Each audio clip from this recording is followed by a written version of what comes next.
The state's environmental watchdog was called to a construction site at Wickham today after contaminated water was spilled. 10 fire trucks, including hazmat crews, attended the scene, along with paramedics and police. We're using a level of personal protective clothing just to deal with the spillage on the ground, and we do that as a precaution for everyone's safety. Nearby residents were forced to stay inside while 2 streets were closed off. They've now been reopened as investigations continue. The Defence Department is investigating an incident in the Newcastle Airport precinct. Emergency services responded just before midnight after a fire suppression system activated in a maintenance facility. Exactly why isn't clear, but initial indications are that it was not due to a fire. It's been revealed Newcastle Council has received more than 250 submissions about Iris Capital's latest attempt to get an East End development approved.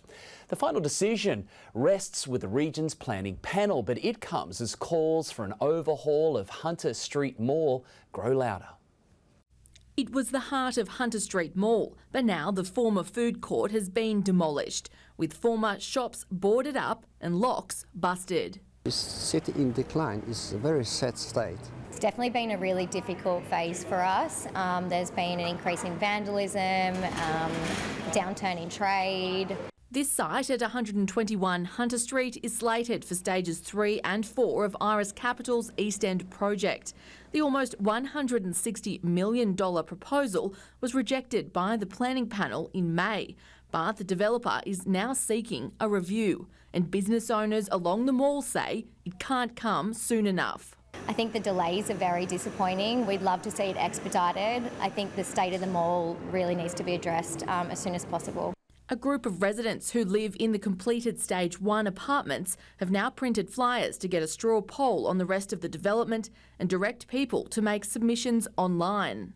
They say the flyers are not connected to Iris Capital. We have nothing to do with the developer, but we are for bringing life to the city.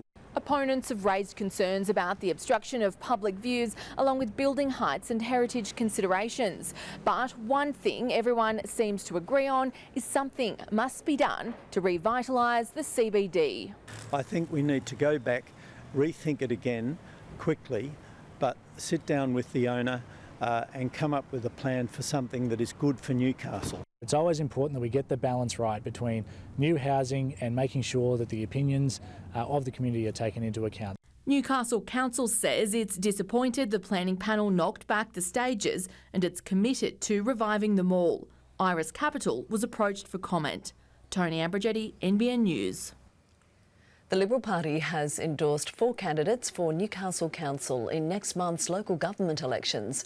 Current Port Stephens councillor and Georgetown resident Matthew Bailey will run in Ward 3, while student and AFL player Rochelle Manning will contest Ward 1. One thing I'd really like to see is upgrades in the local sporting facilities. I think there could be a lot done, especially for young women. I would like to see improved infrastructure for all. Also improvement in services and facilities across the ward. Current councillor Callum Poole will run for Lord Mayor. Long-held concerns about phone reception at Stockton have been taken all the way to Canberra. Residents say they can't make reliable calls in their own homes, but one provider claims there's no issue with its setup.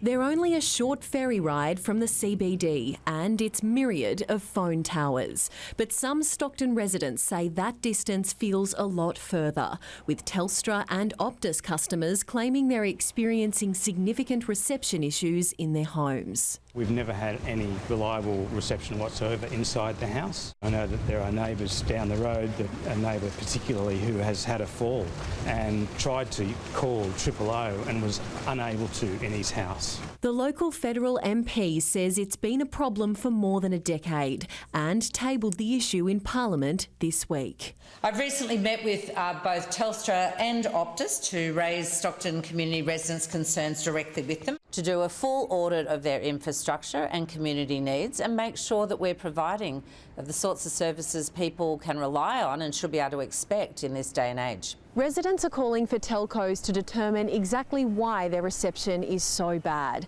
especially considering they're just a few kilometres away from the nearest cell towers. Telstra says it's conducted a technical survey in the suburb and didn't experience any call dropouts or signal issues outside, stating that many mobile numbers provided to it by the member for Newcastle were with other providers or were people using Wi-Fi calling in their homes. And it's encouraging any customers experiencing connectivity issues to visit its Newcastle store.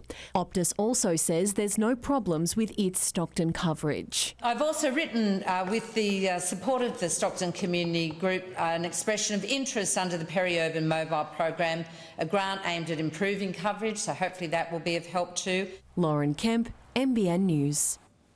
A win for inclusion with the state's Hidden Disabilities Sunflower program expanded to include regional buses. It provides lanyards to people with non-visible disabilities, helping drivers to identify them and provide appropriate support. Just to take a bit of extra time with people, be a bit, a bit more friendlier and make sure they're getting on to where they've got to go. Ask simple questions, don't make it too complex. Port Stephens coaches and Keola's Downers Hunter services are now included. Across the region today, it's been mild, it's been overcast, there's been very little rain, but the northerly winds have helped keep temperatures warm overnight with small temperature swings expected to continue.